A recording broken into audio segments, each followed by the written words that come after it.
Hi, it's Dr. Ray, and thank you for joining me on the topic of anger. So I'm actually going to be reading something so I get everything there with as much clarity as possible.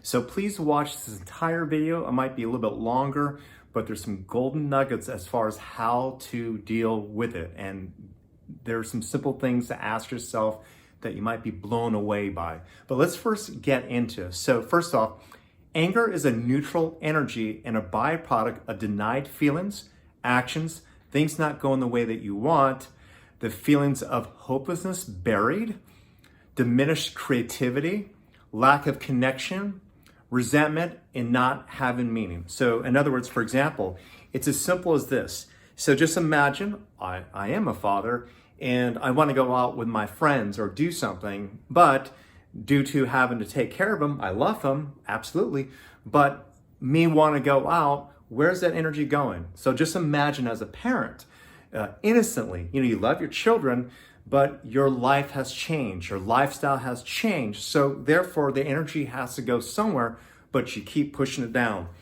Judgment from family, such as you could be at a Thanksgiving dinner or somewhere else, and they judge you. You know that they have a different perspective on how you should live your life, but you take the higher road and you don't say anything. Where does that energy go? It's still in your body, meaning that they might be saying things, you could just feel it, but you push it down. It could be simple as this. Your boyfriend not doing the dishes, and at some point you finally explode, but you haven't been speaking the truth, therefore you think it's not a big deal right now, so you keep pushing away to finally, it's like it really bothers you, to you might really hate your job. So you push that energy down and it's not flown. So how this will make more sense is this. Now, let me read this to you. When we are expressing ourselves authentically, we release energy, happy neurochemicals, and eventually our nervous system becomes calm. This means, say, it could be where I am frustrated with this moment, this conversation, or whatever it is, and I might breathe. Whether it's in front of someone or outside, I might take a walk. It might be where I express myself in that moment that I disagree, I don't feel that way about it, and hopefully not with an attachment to the outcome. It could be even, say, raising my voice. Raising your voice doesn't mean you're angry in that moment. Raising your voice could be just a release of energy, no differently than if your child were about to get hit by a car and you say, no, and it comes out. That's energy coming from your body.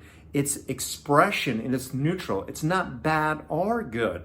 However, if it's pushed down and in time, that is what turns into anger. Do you understand where I'm coming from? So anger is a byproduct when we are not really being truthful to ourselves and to possibly other person, our lives, and so forth. So more than often, people are having moments, of things that they don't like, but they push it down. Then eventually they seem like an angry person. Or when they finally explode, they definitely are angry. Versus a child about to run across the road, you explode. Or it could be where a person's crossing a boundary, like a personal boundary. You say, I don't like that. Please stop that. That doesn't mean you're mad. It doesn't mean you're a bitch or a dick, whatever. It's just basically stating your ground and expressing yourself. But the more and more we deny that, what we do is create cognitive constraints. And cognitive constraints is that where you are filled up with this energy, you're having this negative self-talk, and therefore eventually you explode. So here are 4 questions to ask yourself to help understand yourself better as far as if you're dealing with, say, anger issues. Number 1, am I doing what I love at least 60% of the time? And I would hope it'd be 70 or 80, but hopefully it's at least 60% of the time. This means if you're not, then where's that energy going? What are you doing? And what you're doing is basically paddling upstream. Therefore, of course, how could you be happy if most of the time you're doing something you don't like. Number 2, how am I feeling and talking about my life 60% of the time? So very important. It could be where you talk about how things are not working, how so-and-so's maybe an asshole, or just how your life sucks. And if it's most of the time, then you're not going to be happy. That's going to build up. And of course, it's eventually going to turn into anger. 3, am I expressing my truth 60% of the time? Meaning, are you a people pleaser? Are you placating? Are you just in general expressing what you feel? And if you're not, where's that energy going? Very important question to ask yourself. And number 4, what am I saying to myself 60% of the time? And that would be like, "Oh, I should have done this, I should have done that," to other self-deprecating thoughts, to, "Oh my God, she rejected me," to, "I could have been so much better," to, "I'm not worthy," or "God, I feel overweight," to, "I don't look good enough." I mean, if your self-talk is self-deprecating and not in a funny way where you're serious about that, how could you feel happy?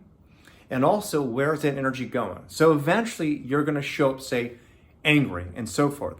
So I guarantee if you, again, watch this video again, take some notes here and ask yourself those 4 questions and start being more honest with yourself to where you might realize, man, I'm not really living my life. I'm not really truly in my expressions. Therefore, this is how it's coming out. My body is reacting. Therefore, it's showing up as anger. So this is why anger is a byproduct of denied energy and expression and living your truth. I hope you enjoy this. Please subscribe to my channel and also click the notification button so you know when I have new stuff coming out. Thank you so much, and I look forward to your comments and making more videos for you. Thank you.